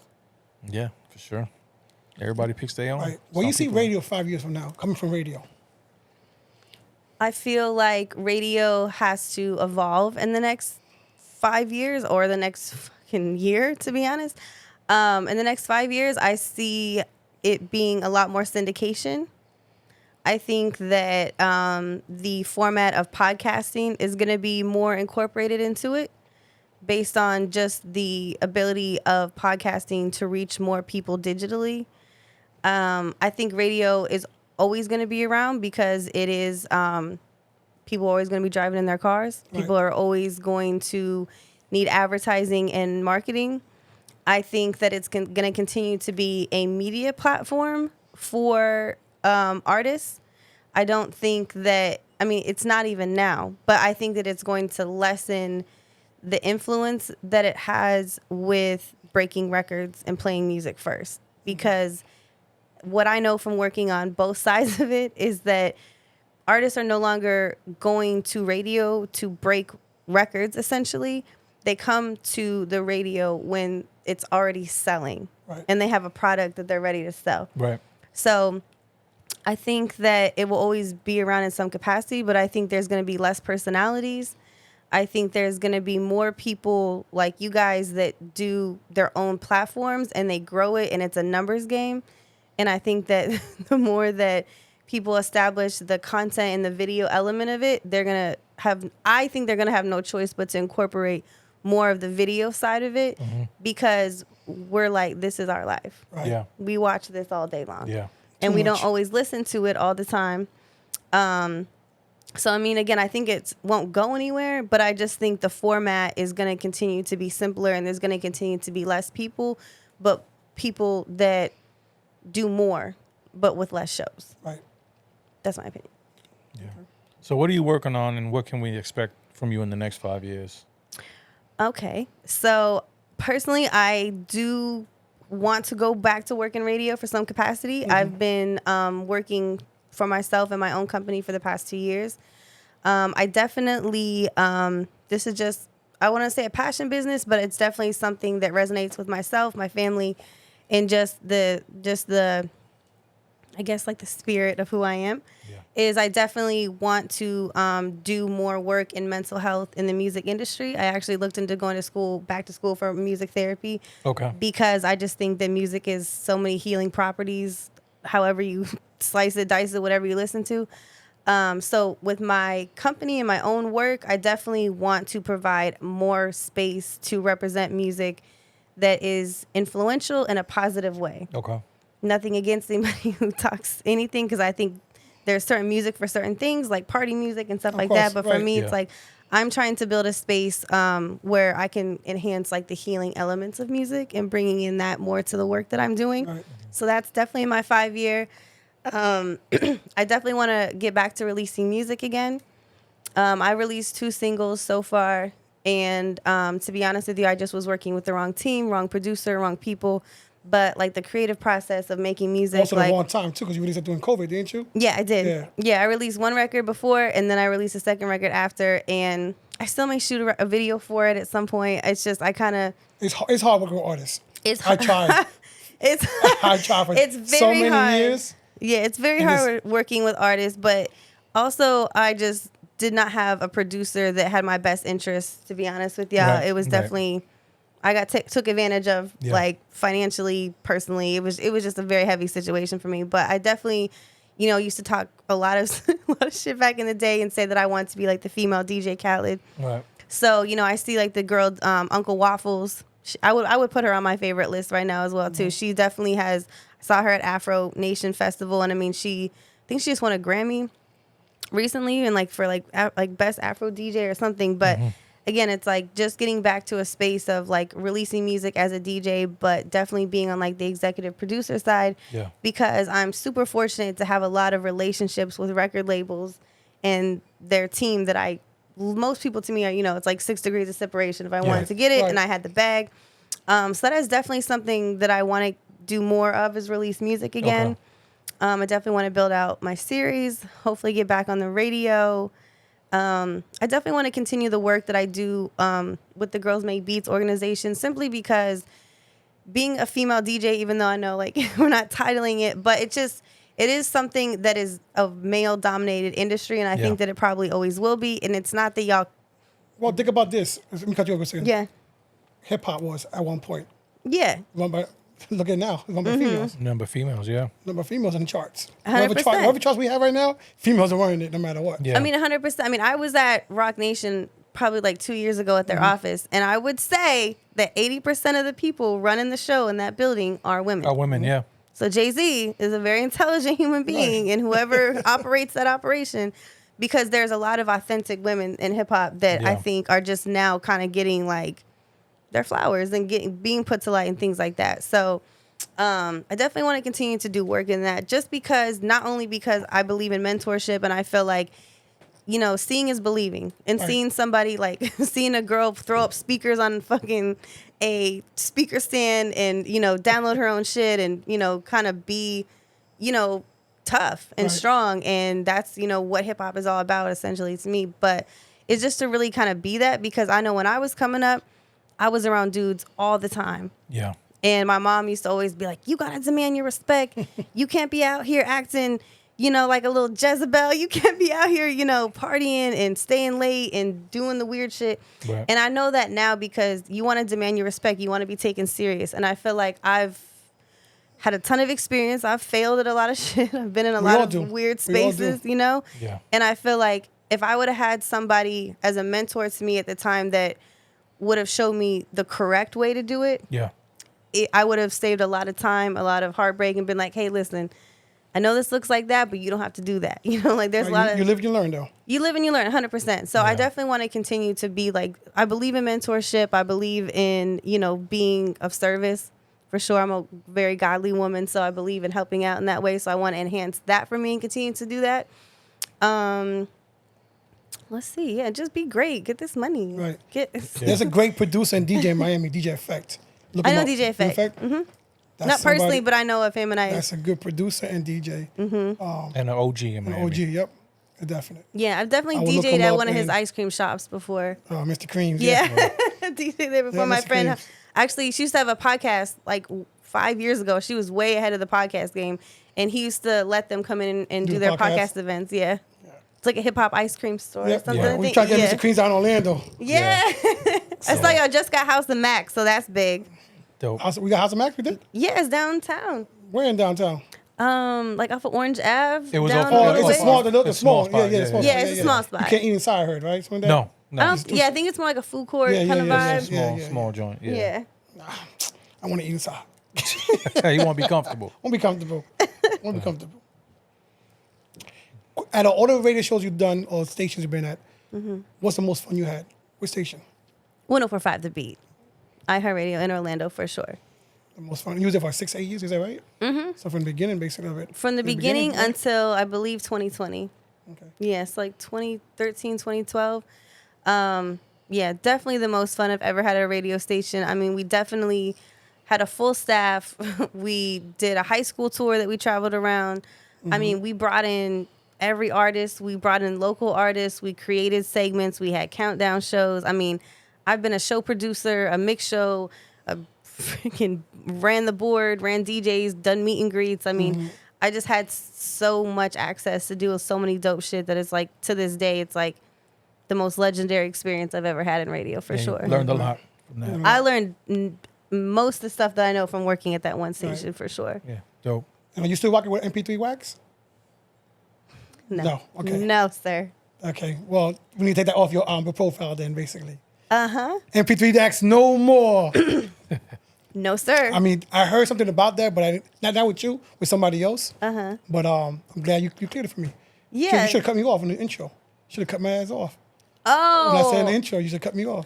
It's You like, know nope, what? Nope. I don't think I heard you completely clearly, but We'll cut it off somehow. to be clear, yeah, if you could bleep that. No, I'm definitely not a Okay. fan. I'm not affiliated. Good. I don't Okay. associate. No. We are say not no good. more. We Say are no more. not friends. Say no more. Say no more about it. Say no more. Yeah, it's done. One quick question before we leave. Mm-hmm. What's more important, the promoter or the DJ? I think everybody plays their own respectful role. But personally, I would say that everybody equally plays their own role. I think everybody has a role to play. My initial first answer, I wanted to say the DJ, because if you don't have a quality DJ, you could promote the hell out of something and you could bring people in there, but they're not going to stay if the music is whack. So I want to say DJ over promoter, but I feel like if you have a good promoter, and again, I know some great promoters here in Orlando. I think there's dope promoters. I think that they do a quality job of creating the theme, the feel, the bringing in the right people. Still a very important role, but I just feel like we're all coming to listen to the music. So if the DJ ain't it, then you ain't got no party without the DJ. Right. Yeah. Great answer. Any final words for our viewers and listeners that we haven't touched on? I don't know. You guys are pretty thorough. This was a very thorough interview. Honestly, I've never had an interview that has just been specifically about being a DJ. It's a lot of like female shit, a lot of radio shit, but it's never been specifically about DJing. So That's why I respect the DJs. 100%. I respect y'all for the platform. I think it's definitely something that there's so many podcasts out in the world, but I don't know that one that's just DJs talking about being a DJ. There's a few DJ podcasts out there, but we talk about just basically the stories of the DJ we actually interview. Yeah, we want to know everybody's story because everybody started somewhere, how they started, where they started, why The they mentor, started. why they started. Yeah. Everybody has a story, and not everybody's story is the same. Yeah. That's what's important. 100%. I would say to, like, just not like words of wisdom, but I would say to anybody who's a new DJ is that definitely practice, definitely do your research, definitely be authentic in whatever it is that you're doing, because this is the entertainment business as well. And I think that I've seen a lot of people get into it and do things for the wrong reasons, whether it's ego, whether it's attention, whether it's just being seen or whatever. And I think that when you're truly authentic as a DJ and to yourself as who you are and what that persona is, it keeps your name in rooms. Right. It keeps you respected. It keeps you with a job.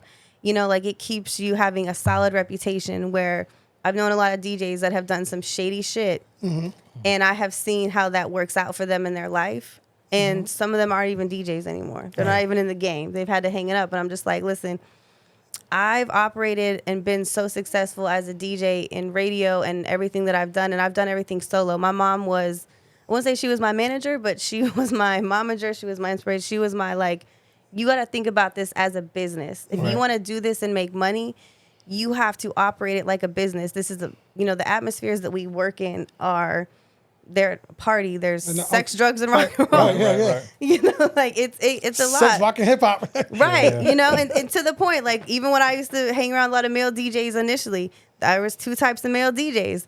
The ones that are definitely womanizers and that probably were not popular. Yeah. And now they're a DJ, and now they have women that they do all the things with. And then there's also the more respectable, like, you know, like human male DJs that I would be around, and they are married. They have real lives. They're human, and they're, you know, a solid, trustworthy individual. Yeah, about their business, and that's it. Right. Yeah. And that's it. So, definitely. You can see my buddy decided to take his wife to the concert, not me. He's doing the right thing for his wife. household. Exactly. Happy wife. Yeah, Happy you life. just saying it because the damn records coming to your house all the time. Yeah, 100%. I would just be authentic to yourself as a DJ and in this game, because there's a lot of things that you're gonna do that you could get lost in the sauce. Yeah. That's what I say. I like that. Lost in the sauce. Yeah. Lost in the sauce. Yeah. It's not Diddy sauce either. Oh, messy Patty. Thank y'all very much for this experience. This was super dope. Yeah. How can anybody book you? Honestly, I'm not gonna give out my phone number, but No, I'm no. still old school, and a lot of times I'm like, "Hey, just call me." Honestly, my Instagram, Yeah, these freaks. What's the number? Yeah. but a lot of times when people start messaging me and DM me, I'm like, "Bro, here's my number. I have a business line, so."